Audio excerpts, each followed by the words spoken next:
जय श्री सीताराम जी की। देवताओं को भी अभिमान हो जाता है। अपन इंसानों को तो अहम और वहम होता ही है, तो देवताओं को भी अभिमान होता है, असुरों को, दैत्यों को, सभी को अभिमान होता है। और उस अभिमान को तोड़ने के लिए परमेश्वर हमेशा आते हैं, हमें संकेत देते हैं, लेकिन हम समझते नहीं हैं। तो आइए आज हम कथा सुनाते हैं आपको, देवताओं के अभिमान को भगवान ने कैसे तोड़ा। एक बार जब देवासुर संग्राम हुआ, उसमें भगवान की कृपा से देवताओं की विजय हुई थी। परमेश्वर तथा शास्त्र की मर्यादा भंग करने वाले असुर हार गए थे। यद्यपि देवताओं की इस महान विजय में एकमात्र प्रभु की कृपा और उनकी इच्छा ही कारण थी।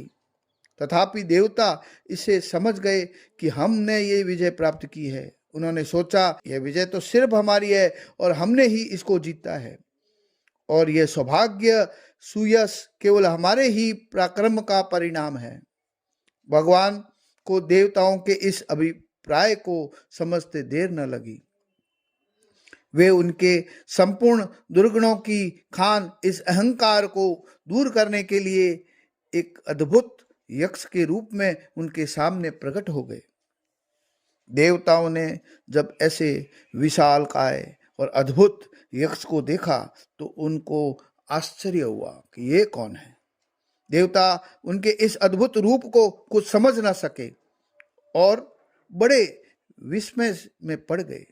उन्होंने सर्वज्ञ कल्प अग्नि को उनका पता लगाने के लिए भेजा। अग्नि देवता जब वहां गए और वहां पहुंचने पर यक्ष रूप में भगवान ने उनके प्रश्न किया। भगवान ने जब उनसे प्रश्न किया कि आप कौन है, महान देवता हैं, कौन है आप? अग्नि ने कहा, तुम मुझे नहीं जानते। मैं इस विश्व में अग्नि नाम से प्रसिद्ध जात वेदा हूं। मैं अग्नि हूं, मेरे को तो सभी जानते हैं। मैं एक क्षण में सब कुछ समूल जलाकर राख कर देता हूं। यक्ष रूप भगवान ने पूछा, ऐसे प्रसिद्ध तथा गुण संपन्न आप में क्या शक्ति है, बताइए।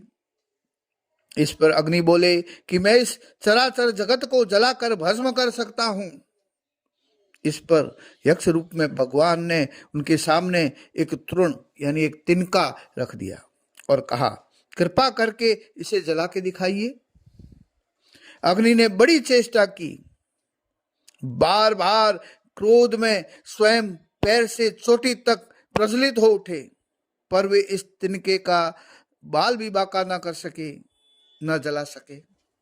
अंत में वे निराश हो गए और लज्जित होकर लौट आए और देवताओं से बोले कि मुझे इस यक्ष का कुछ भी पता न लगा। ये कौन है, कहां से आए हैं, क्या है ये, मुझे तो कुछ पता नहीं लगा। तदंतर सबकी सहमति से वायु देवता को उस काम में लगाया गया। वायु देवता को यक्ष के पास गए और भगवान ने उनसे भी वैसे ही पूछा कि आप कौन हैं। तो वायु ने घमंड और अहंकार में भरकर कहा कि मैं वायु हूं, मेरे में बहुत शक्ति है। तो भगवान ने कहा कि आप में क्या शक्ति है, कृपया बताएं। उन्होंने कहा कि इस सारे विश्व में वायु नाम से मैं प्रसिद्ध मैं पृथ्वी के सारे पदार्थों को उड़ा सकता हूं। इस पर भगवान ने उसकी तिनके की ओर इशारा ध्यान कराया और उनसे उड़ाने के लिए कहा कि अगर आप में इतनी शक्ति है तो इस तिनके को उड़ा के दिखा दीजिए। वायु देवता हंसने लगे, बोले, मामूली इस तिनके की ऊपर मैं अपना बल प्रयोग करूं? ये तिनका तो मेरे आने मात्र से ही उड़ जाएगा।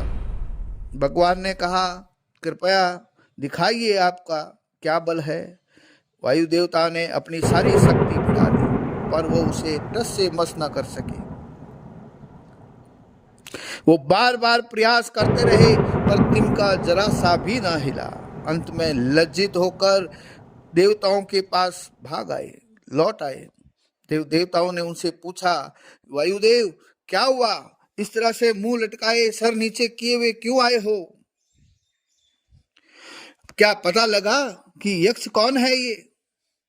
तब उन्होंने भी सीधा उत्तर दे दिया कि मैं तो बिल्कुल भी न जान सका, और वह यक्ष कौन है पता नहीं कौन है, बड़ा तेजस्वी है, समझ नहीं आ रहा। अब अंत में देवताओं ने सब मिलकर मीटिंग की और इंद्र देवता से कहा कि भगवान मधवन, आप ही इसका पता लगाएं, क्योंकि आपसे शक्तिशाली तो इसमें कोई भी नहीं है। यक्ष कौन है, अगर ये हमें नहीं पता लगा तो हमें देवता होने का जो ये मान है कहीं चला जाएगा। इंद्र घमंड से चूर होकर बोला, अच्छा मैं जाता हूं, कितना ही बड़ा यक्ष क्यों ना हो मैं पता लगा लूंगा। इंद्र उसके पास चले तो सही, पर यक्ष उनके वहां पहुंचने से पूर्व ही अंतर्ध्यान हो गए। इंद्र उनको ढूंढता रहा, इधर उधर अपनी सारी शक्ति लगा दी, पर इंद्र को कहीं भी दिखाई नहीं दी। इंद्र की दृढ़ शक्ति सारी लगाने के बाद इंद्र देवता उस यक्ष और परमेश्वर की भक्ति में लीन हुए। जब दृढ़ भक्ति और जिज्ञासा देखकर साक्षात उमा मूर्ति ब्रह्म विद्या भगवती पार्वती वहां आकाश में प्रकट हुई। इंद्र ने उनसे पूछा, मां यह यक्ष कौन था? भगवती उमा ने कहा कि वे यक्ष प्रसिद्ध परम ब्रह्म परमेश्वर थे। उनकी ही कृपा एवं लीला शक्ति से असुर पराजित हुए हैं और तुम लोगों को लगा कि तुमने पराजित किया है। आप लोग तो केवल निमित्त मात्र रहे। आप लोग जो इसे अपनी विजय तथा शक्ति मान रहे हैं वह आपका व्यामोह तथा मिथ्या अहंकार मात्र है। इसी मोहमयी विनाशिका भ्रांति को दूर करने के लिए ही परमेश्वर ने आपके सामने यक्ष रूप में प्रकट होकर कुतूहल प्रदर्शन कर आप लोगों के गर्व को भंग किया है, आपके घमंड को चूर किया है। अब आप लोग अच्छी तरह समझ लें कि यह विश्व में जो बड़े बड़े पराक्रमियों का पराक्रम, बलवानों का बल, विद्वानों की विद्या, तपस्वियों का तप और तेजस्वियों का तेज, ओजस्वियों का ओज, यह सब उसी परम ब्रह्मा लीलामयी प्रभु की लीलामयी विधि शक्तियों का लवलेश मात्र है, अंश मात्र है।